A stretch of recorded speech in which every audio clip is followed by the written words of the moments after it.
En Guinée-Bissau, le président sortant José Mario Vaz n'a pu retenir ses émotions en s'adressant à ses concitoyens la veille du Nouvel An. En larmes, il a appelé la classe politique à maintenir la paix civile et à restaurer la stabilité. Au Burkina Faso, le président Roch-Marc Christian Kaboré s'est également adressé à son peuple. Le chef de l'État a assuré que la victoire sur le terrorisme était certaine. On en parlera dans cette édition. Et puis en République centrafricaine, l'ONU et le gouvernement ont annoncé le retour des forces de l'ordre au PK5, une annonce qui laisse sceptiques des habitants de ce quartier à majorité musulmane de Bangui. Voilà pour les titres, nous sommes le mercredi 1er janvier de l'an 2020. Bienvenue à tous.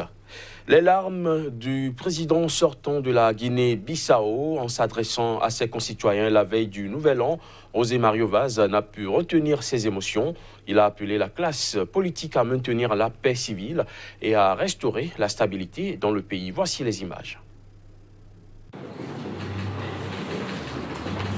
José Mario Vaz n'a pu retenir ses larmes alors qu'il présentait son discours de Nouvel An ce mardi.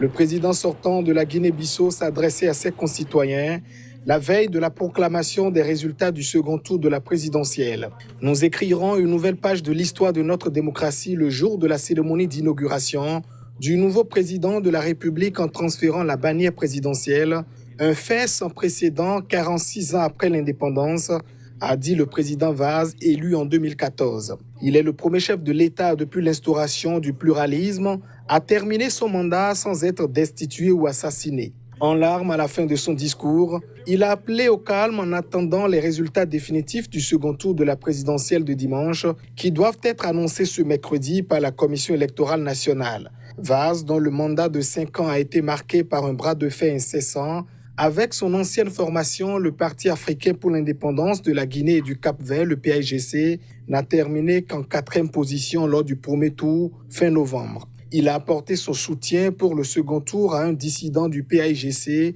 Umaro Sissoko Mbalo, opposé au chef du PAIGC, Domingos Simoes Pereira. Dans son discours télévisé, Vaz a salué la retenue de l'armée pendant les 5 années agitées de son mandat, qui a réussi à garder le calme dans les casernes et éloigner les militaires, dans un pays qui a connu 4 coups d'État et une quinzaine de tentatives de putsch depuis son indépendance du Portugal. Le président sortant a assuré léguer en héritage aux générations futures une nouvelle ère de liberté conquise sous son mandat. Il a lancé un appel à la bonne gouvernance dans ce pays où l'élite politique est réputée corrompue et l'armée mêlée au trafic de cocaïne. Au Burkina Faso, le président Roch-Marc Christian Kaboré s'est également adressé à son peuple. Le chef de l'État a assuré hier mardi que la victoire sur le terrorisme était certaine. C'était lors d'une adresse télévisée à la nation à l'occasion du Nouvel An. Des précisions à travers ces images. Dans une adresse télévisée à la nation à l'occasion du Nouvel An, le président burkinabé Roch-Marc Christian Kaboré a assuré que la victoire sur le terrorisme était certaine. Le chef de l'État, dont le pays est confronté à des attaques djihadistes qui ont fait près de 750 morts et 560 000 déplacés depuis 2015, a affiché cette assurance, mais aussi sa foi en l'unité et en la détermination inébranlable de son peuple face à l'adversité. Le président Kaboré a estimé que cette victoire sur le terrorisme ne se fera pas seulement sur le plan militaire, elle doit être également gagnée sur le plan du développement. Le chef de l'État a par ailleurs souligné les efforts des 5 pays sahéliens alliés contre les groupes djihadistes pour la montée en puissance de la force militaire conjointe du G5 Sahel, de concert avec les alliés internationaux. 35 civils et 7 soldats ont été tués il y a une semaine dans la ville d'Arbinda, dans le nord du pays. L'attaque la plus meurtrière subie par le Burkina Faso depuis le début des violences djihadistes il y a 5 ans. Depuis 2 mois, les forces de défense et de sécurité burkinabè ont cependant revendiqué une série de succès, affirmant avoir tué une centaine de djihadistes au cours de plusieurs opérations. Des localités entières de chez nous qui furent jadis havre de paix et de tolérance ont vu la haine tuée et brûlée en 2019. Il s'agit là d'un extrait de la déclaration du président malien Ibrahim Boubacar Keïta à l'occasion de son discours de fin d'année à Bamako. Il a aussi tenu à souligner les bonnes nouvelles de sa gouvernance. On l'écoute. Sans les bonnes nouvelles que sont une économie qui tient debout malgré la conjoncture difficile, sans le succès reconnu par tous du dialogue national inclusif, 2019 aurait été une année noire, une véritable annus horribilis, à une échelle sans précédent. Des localités entières de chez nous qui furent jadis havre de paix et de tolérance ont vu la haine tuée et brûlée. Ce sentiment de gratitude est, j'en reste convaincu, celui de la majorité des Maliens. C'est le sentiment du peuple malien. Cela ne saurait se tromper, ni être confondu avec une minorité d'activistes, de francs-tireurs ou de forces centrifuges qui cherchent à faire feu de tout bois, y compris le jeu des terroristes. Le Mali reste serein et sain dans sa majorité. Le Mali garde encore ses valeurs de bienséance et sa force morale. La rencontre de Pau le 13 janvier, à laquelle le G5 Sahel se rendra en dignité et en honneur avec le président français, sera décisive en ce qu'elle permettra de mettre sur la table toutes les questions, tous les griefs, toutes les solutions.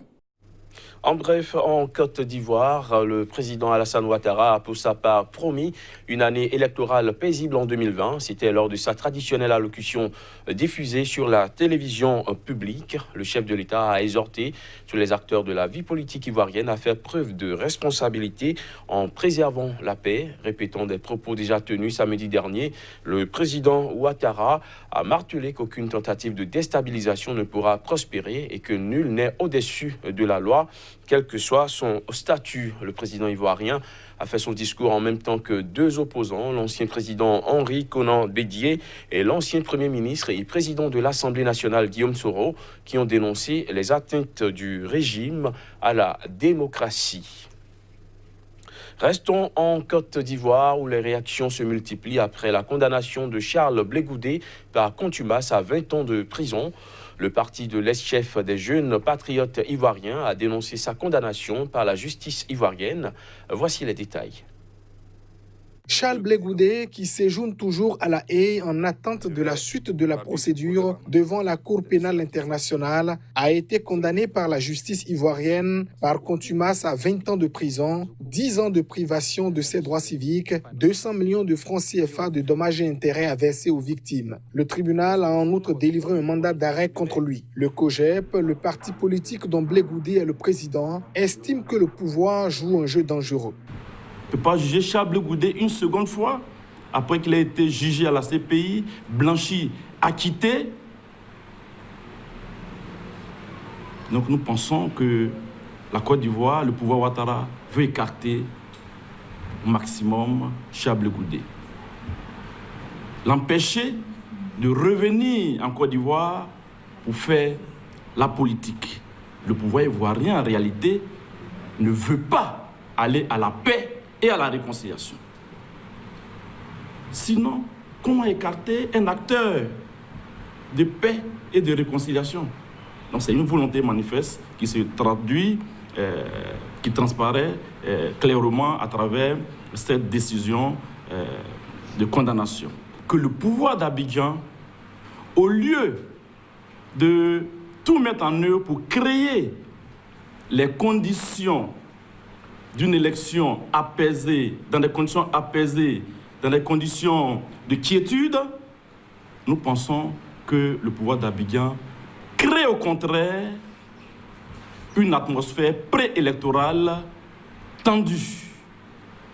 Avec son ancien mentor, l'ex-président ivoirien Laurent Gbagbo, Charles Blé Goudé a été jugé pour crime contre l'humanité. Tous deux ont été acquittés début 2019 et placés en liberté conditionnelle dans l'attente de l'examen de l'appel formulé par la procureure de la CPI. Blé Goudé ne peut donc rentrer en Côte d'Ivoire tant que la procédure n'est pas terminée. En République centrafricaine, l'ONU et le gouvernement ont annoncé le retour des forces de l'ordre au PK5, une annonce qui laisse sceptiques des habitants de ce quartier à majorité musulmane de Bangui, devenu une zone de non-droit où 30 personnes ont été tuées dans des affrontements ces derniers jours. Les patrouilles des forces de sécurité intérieure centrafricaines, avec le soutien de celles de la mission des Nations Unies en Centrafrique, MINUSCA, vont réapparaître dans les rues du quartier PK5, dont les innombrables boutiques sont le poumon commercial de la capitale centrafricaine. L'annonce a été faite mardi par l'ONU et le gouvernement centrafricain. Elles doivent remplacer les groupes d'autodéfense que les commerçants musulmans avaient d'abord financés en 2013 pour se protéger des affrontements entre rebelles de la Séléka et groupes anti-Balaka, mais qui étaient devenus de plus en plus violents.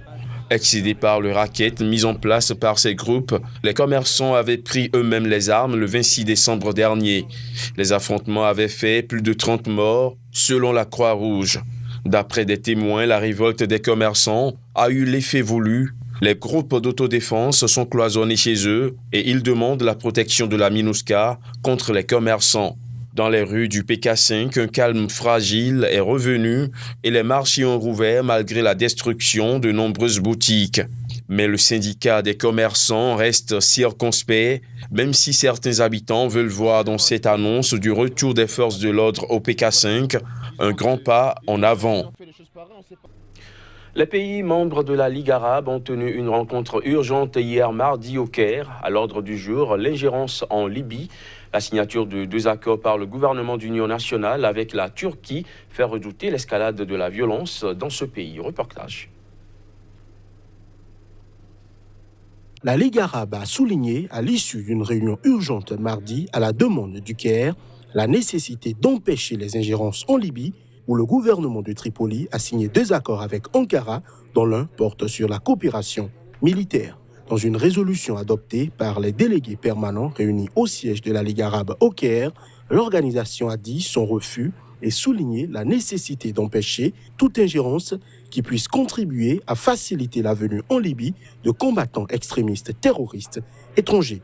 Les pays membres ont également exprimé leur forte inquiétude face à l'escalade militaire qui aggrave encore davantage la situation en Libye et menace la sécurité et la stabilité des pays voisins et de la région tout entière. Plongée dans le chaos, depuis la chute de Mouammar Kadhafi en 2011, la Libye est aujourd'hui déchirée entre 2 autorités, le gouvernement d'union nationale GNA, reconnu par l'ONU et basé à Tripoli, et un pouvoir incarné par le maréchal Khalifa Haftar dans l'Est.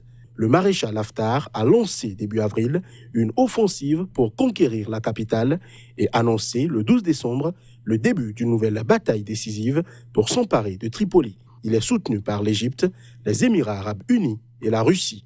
Fin novembre, la Turquie a signé 2 accords avec le gouvernement d'union nationale.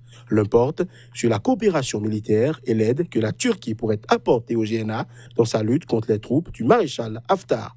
Et le second porte sur la souveraineté maritime. Le président égyptien Abdel Fattah al-Sisi a dénoncé le 17 décembre toute velléité de contrôler la Libye voisine au surlendemain de cette rencontre à Istanbul entre le président turc Recep Tayyip Erdogan et le chef du GNA. L'émissaire de l'ONU en Libye a regretté l'internationalisation du conflit sous extension territoriale, notamment au niveau maritime, et aussi l'escalade militaire proprement dite. Fin de ce JT, merci de l'avoir suivi. Heureuse année 2020 à chacun et à tous.